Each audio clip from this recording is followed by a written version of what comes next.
I never thought I'd be sitting here telling this story, Mark says, his eyes glistening as he looks directly into the camera. But sometimes life's biggest moments happen when you least expect them. If you've ever felt like you were just one conversation away from changing your entire life, stick around until the end. Trust me, you won't believe what happened next. If you're enjoying this story of unexpected connection and second chances, please hit that like button and subscribe to see more real-life stories that remind us how quickly everything can change. Mark Reynolds stared at his phone, thumb hovering over the delete button on his dating profile. 6 months of swiping, awkward coffee meetups, and conversations that went nowhere had left him exhausted. At 34, being a single dad to 8-year-old Emma consumed most of his energy, and what little remained was devoted to his job as senior graphic designer at Horizon Marketing. "Daddy, are you still trying to find a girlfriend?" Emma asked, peering over his shoulder as she munched on her cereal. Mark quickly locked his phone. "Just checking emails, sweetie. Finish your breakfast or we'll be late." The morning routine was a well-choreographed dance: breakfast, teeth brushing, hair combing, backpack checking, and the drive to Emma's school before he headed to the office. Since Caitlin had left them 3 years ago, deciding parenthood wasn't for her after all, Mark had mastered the art of single parenting. What he hadn't mastered was finding someone who understood that Emma would always come first. At the office, Mark settled into his cubicle, surrounded by the familiar hum of keyboards and muted conversations. His boss, Victoria Chen, was leading the morning meeting, her confident voice carrying across the conference room as she outlined the quarter's objectives. Victoria had taken over as creative director 6 months ago, bringing fresh energy to their team. At 38, she commanded respect with her sharp insights and innovative vision. Mark admired her professionally, but they maintained a strictly professional relationship. She was his boss, after all. "Mark, can I see you in my office after lunch?" Victoria asked as the meeting concluded. His stomach tightened. Of course. Throughout the morning, Mark's mind raced with possibilities. Was it about the Henderson account? Had he missed a deadline? By the time he knocked on Victoria's office door after lunch, his palms were sweaty. "Come in," Victoria called. Her office was minimalist: clean lines, monochromatic furniture, and a single orchid on her desk. Victoria sat behind her computer, her dark hair pulled back in a neat bun, glasses perched on her nose. "Close the door, please," she said, removing her glasses. "This isn't about work." Mark blinked, confused. "It's not?" Victoria sighed, suddenly looking less like the confident executive and more like someone carrying a weight. "I need some advice, and I've noticed you're good with people." "I am?" "You're the only person in the office who knows everyone's birthday, favorite coffee, and kids' names. You notice things." She hesitated. "And I know you're a single parent who dates." Mark shifted uncomfortably. "I wouldn't say I date successfully." "Still better than me." Victoria turned her monitor toward him. "I finally made a dating profile last weekend, and I've gotten 0 responses. 0. I'm beginning to think I'm undateable." On the screen was Victoria's dating profile. Her photo was professional, the same one from the company website. Her bio read like a resume: Executive Creative Director with MBA from Northwestern. Efficient, goal-oriented professional seeking similar. Mark stifled a laugh, then caught himself. "Sorry, I didn't mean." "No, please. Be honest. That's why I asked you here. It's just, this reads like you're hiring someone, not dating them." Victoria's shoulders slumped. "That bad? Dating profiles should show who you are outside of work. What makes you laugh, what you enjoy doing on weekends, what would make someone want to get to know you better." "That's the problem," Victoria said quietly. "I'm not sure I know who I am outside of work anymore." The vulnerability in her voice surprised him. For the first time, Mark saw beyond his boss to the woman who might be just as lost in the dating world as he was. "Would you help me?" she asked. "I know it's awkward since I'm your boss, but I'd really appreciate it." Mark hesitated. Crossing professional boundaries could be risky, but the sincerity in Victoria's request was hard to ignore. "I can try," he said finally. "But full disclosure, I'm not exactly a dating guru." Victoria smiled, relief washing over her face. "Thank you. Maybe we could work on it after hours? I don't want to make this weird at the office." They agreed to meet at a coffee shop the following evening. Mark arranged for his neighbor Mrs. Patel to watch Emma, promising his daughter extra pancakes on Saturday morning to make up for his absence. The coffee shop was busy but not crowded. Victoria arrived in jeans and a sweater instead of her usual tailored suits, her hair loose around her shoulders. Mark almost didn't recognize her.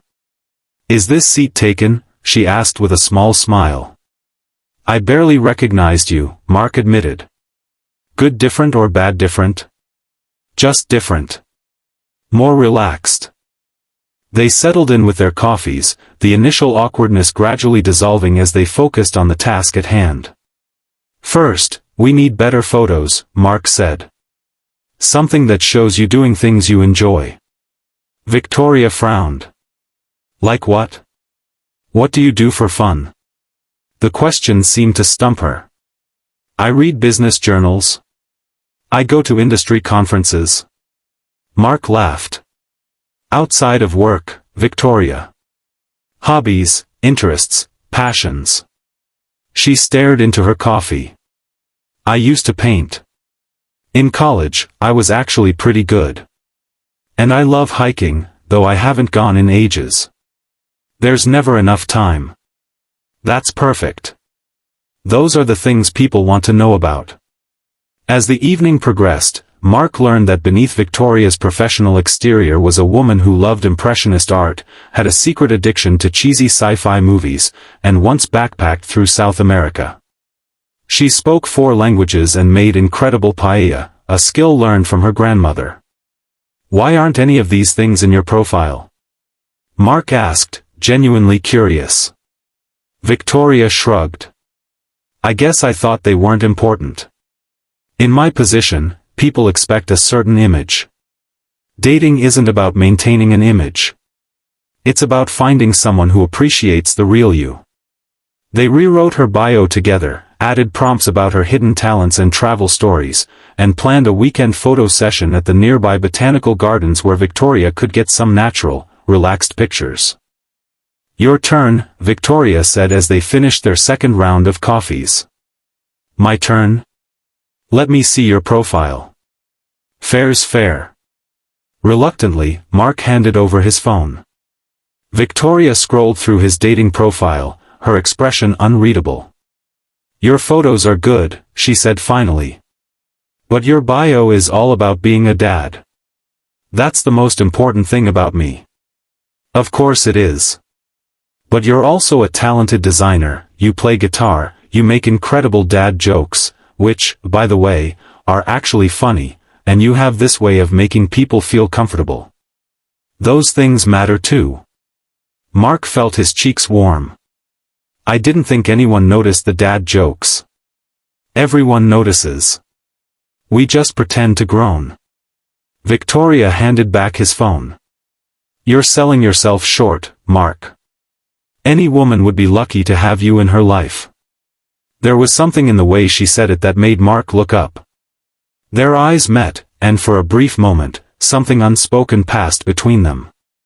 Victoria cleared her throat. "We should probably call it a night. Emma's waiting." "Right. Of course." They walked to the parking lot together, the night air cool against their skin. "Thank you for this," Victoria said.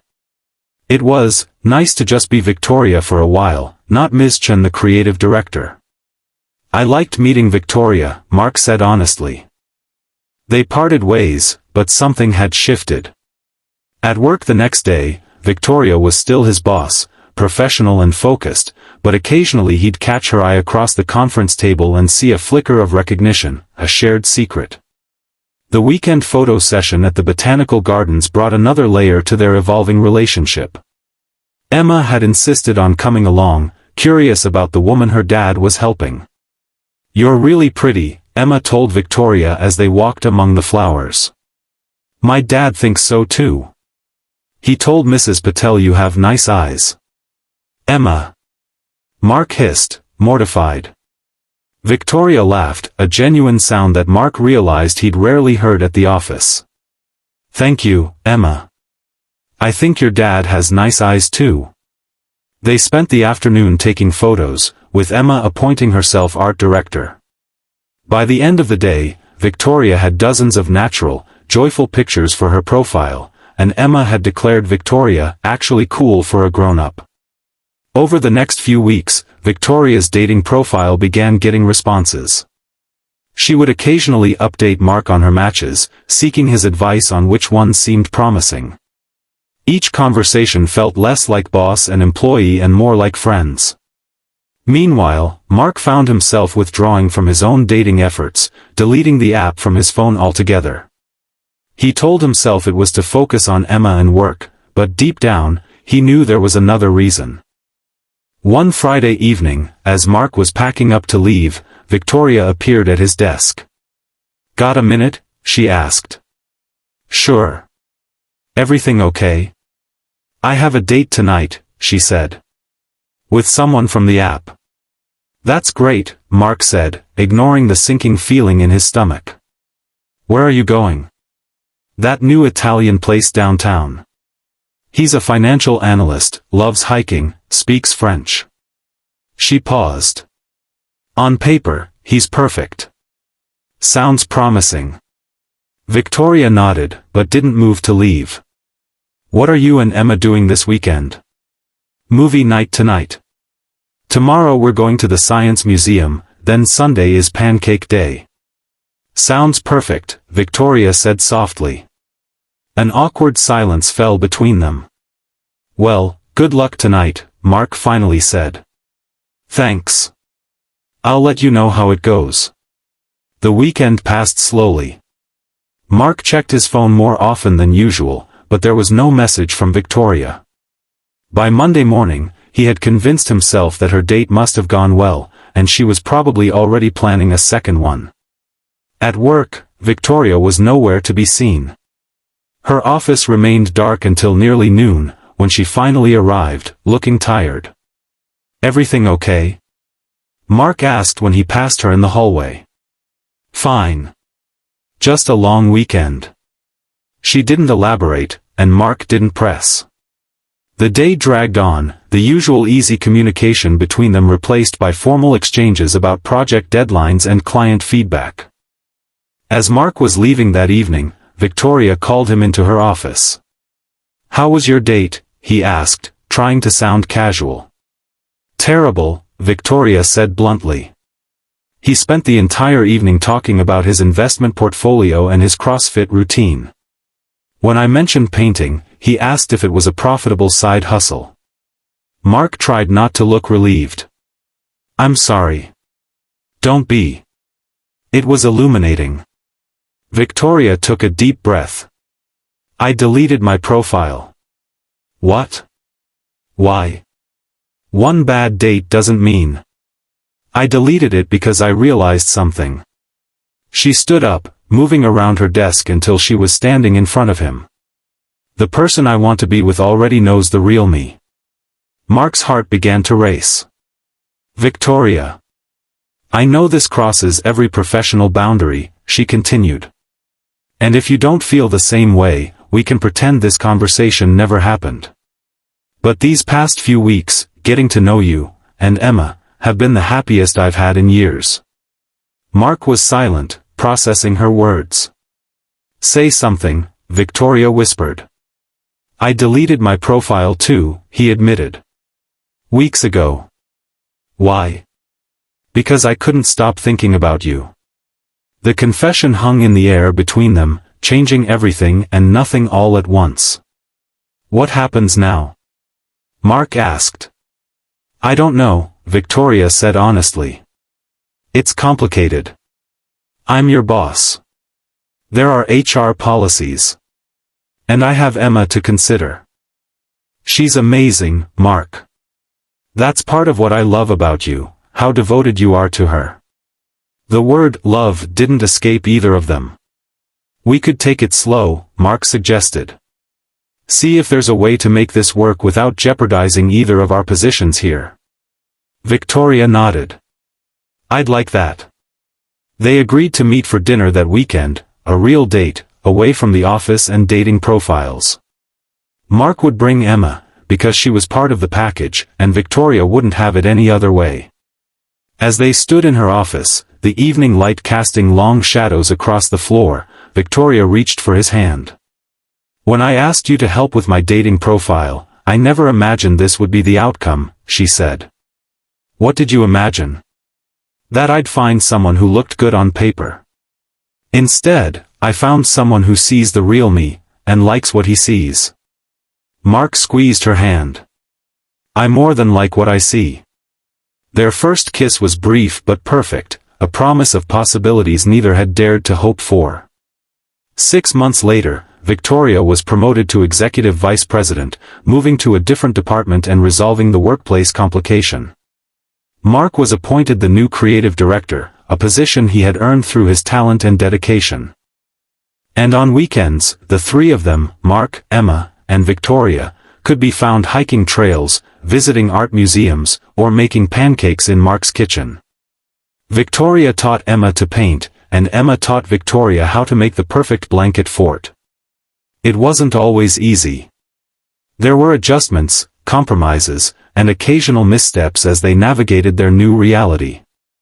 But in each other, they found something neither had expected to find when Victoria had first asked for help with her dating profile.